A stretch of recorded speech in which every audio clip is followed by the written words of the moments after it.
SEA ou SEO, lequel choisir?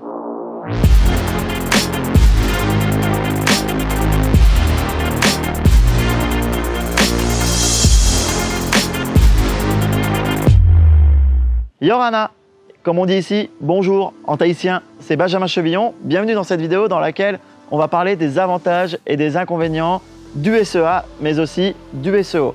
Alors, deux petites explications avant de passer aux avantages et aux inconvénients. Le SEA, c'est quoi? C'est la possibilité de mettre payante tes annonces sur Google Ads pour attirer un trafic beaucoup plus rapidement. C'est-à-dire que le SEA est souvent considéré comme l'autoroute de l'acquisition. A contrario, le SEO, c'est ce qu'on appelle la départementale de l'acquisition. Pourquoi? Parce que tu es un peu limité en termes de vitesse, parce que c'est pas très rapide par rapport à l'autoroute. C'est surtout moins cher, donc tu n'as pas le système de péage comme sur l'autoroute. Et donc du coup, la grosse différence entre le SEA et le SEO, c'est surtout la rapidité et la vitesse d'exécution. Avant de passer aux avantages et aux inconvénients, je t'invite à t'abonner à cette chaîne YouTube et à activer les notifications. Comme ça, tu recevras toutes les infos concernant l'univers du SEA, concernant l'univers du marketing digital et également concernant mon quotidien en tant que marketeur digital. Et donc, par rapport au SEO, je t'expliquais tout à l'heure un peu la définition. On va surtout parler là des avantages du Search Engine Optimization. Donc, premièrement, le SEO, c'est gratuit. C'est quand même le gros avantage de ce levier d'acquisition, c'est que le SEO est totalement gratuit au niveau du clic. Alors, il n'est pas spécialement gratuit à mettre en place parce que ce sont des stratégies et un système de backlink, mais c'est surtout gratuit en termes d'acquisition. Une fois que tu es référencé sur le réseau de recherche Google, chaque clic qui vient sur ton site internet est 100% gratuit. Ensuite, le SEO inspire confiance. En effet, les gens ne voient pas marqué annonce en gras quand ils font une requête dans Google. Ils voient ton lien de manière gratuite et soit sur la première page, soit sur la deuxième page du réseau de recherche. Et donc, ça inspire plus confiance qu'une annonce publicitaire classique qu'ils peuvent voir quotidiennement sur le réseau de Google.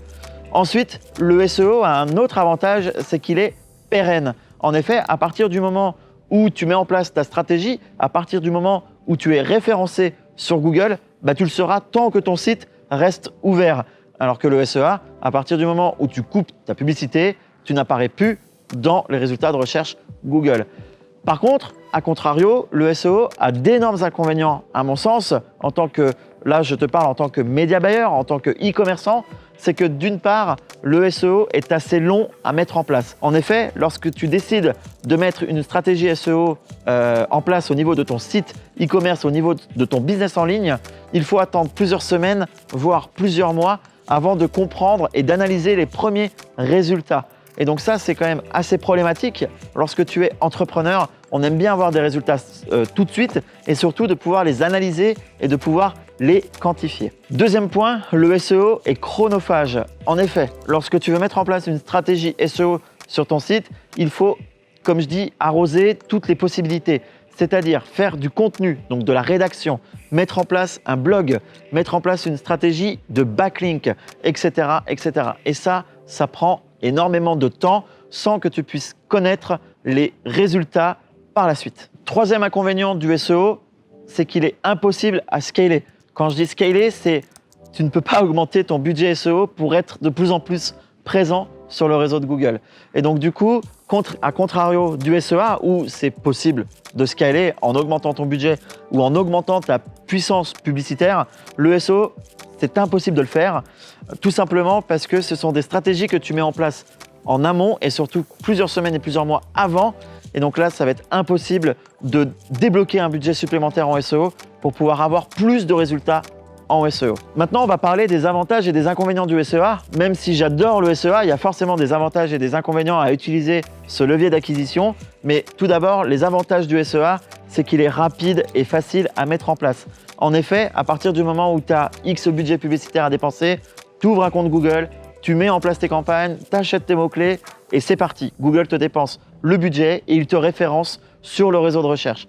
Et ça, c'est très intéressant quand tu es e-commerçant, c'est-à-dire que tu peux lancer des testings et en quelques heures, tu peux déjà connaître les résultats de ces testings justement sur Google Ads. Ensuite, le deuxième gros avantage du SEA, c'est qu'il a un ROI immédiat. En effet, tu peux tout de suite savoir si ta campagne est rentable ou non, ou si la stratégie que tu as mise en place est rentable ou non. Comme je te disais, ça met quelques heures, voire parfois quelques jours grand maximum, à savoir si ta campagne est rentable ou non et si tu peux prendre des décisions d'optimisation ou de scaling. Et donc on en vient du coup au troisième point, c'est que Google est scalable. En effet, Google Ads est scalable. Quand tu as un volume de recherche intéressant, plus tu mets du budget, plus tu vas apparaître autour de ce mot-clé, autour de la recherche. Et donc, du coup, tu peux démarrer avec un budget de 30 € et facilement te retrouver à 200 € par jour. Et ça, c'est ce qu'on appelle le scaling. Malheureusement, Google Ads a aussi des inconvénients. Ça fait partie du jeu. Et donc, j'ai 3 inconvénients à donner concernant Google Ads. Alors, le premier, c'est qu'il est payant, en effet, et il peut parfois être très cher par rapport au marché que tu cibles. Si c'est un marché très concurrentiel ou un marché de prestation de services où la prestation se vend cher, le clic peut valoir très cher. Par exemple, l'installation d'une société en Angleterre, lorsque tu recherches sur Google « ouvrir une société en Angleterre », le clic peut coûter jusqu'à 10 € en première position. Donc voilà, il faut faire très attention à ton budget et surtout analyser en amont les différentes enchères par rapport aux mots-clés concernant ton produit ou ton service. Deuxième inconvénient que je trouve à Google Ads, c'est qu'il est relativement court-termiste. En effet, lorsque tu as un produit, souvent tout colle un petit peu à l'actualité. Tes promos se font soit sur le Black Friday, sur Noël, sur la fête des mères, etc. etc. Donc c'est assez court-termiste par rapport à ça. Et donc ça reste un avantage parce qu'en tant qu'entrepreneur, on a envie de pérenniser une activité, mais chaque campagne peut être court-termiste parce que elle évolue en fonction de la tendance des recherches par rapport à ton produit ou ton service. Le troisième inconvénient que je trouve au SEA par rapport au SEO, c'est que tu as cette image publicitaire. En effet, c'est marqué « annonce » sur tes campagnes. Quand les gens recherchent quelque chose, c'est marqué que toi, tu fais de la publicité. Que ce soit sur le display, que ce soit sur YouTube ou que ce soit sur le réseau de recherche ou même sur le réseau Google Shopping, c'est marqué soit sponsorisé, soit annonce. Et donc, tu as tout de suite cette image de publicité de la part de ton audience et donc une certaine réticence de la part de certaines personnes à vouloir cliquer sur ton annonce. La conclusion que je pourrais donner par rapport aux avantages et aux inconvénients concernant le SEA et le SEO, c'est que moi je te conseille de commencer par le SEA. Pourquoi? Parce que tout de suite tu vas être fixé sur ton produit, sur ton concept et sur ton business. Alors que le SEO, voilà, c'est un petit peu plus long. Mais par rapport à ça, tous les bénéfices que tu fais en SEA, tu peux les réinvestir dans le SEO si tu es dans une optique long-termiste. Et donc, ça, c'est très important. Vraiment, c'est le point importantissime à connaître. Toujours commencer par le SEA et ensuite réinvestir tes bénéfices dans le SEO. Donc, si toi aussi, tu souhaites bénéficier des avantages du SEA, je t'invite à cliquer dans le lien qui se trouve en description de cette vidéo. Tu retrouveras une formation gratuite qui est un module gratuit de la SEA Academy dans lequel je t'accompagne étape par étape pour ouvrir ton compte Google Ads, l'optimiser et le préparer pour faire tes premières ventes. En tout cas, merci de m'avoir écouté dans cette vidéo. Je te dis à dimanche prochain. Salut!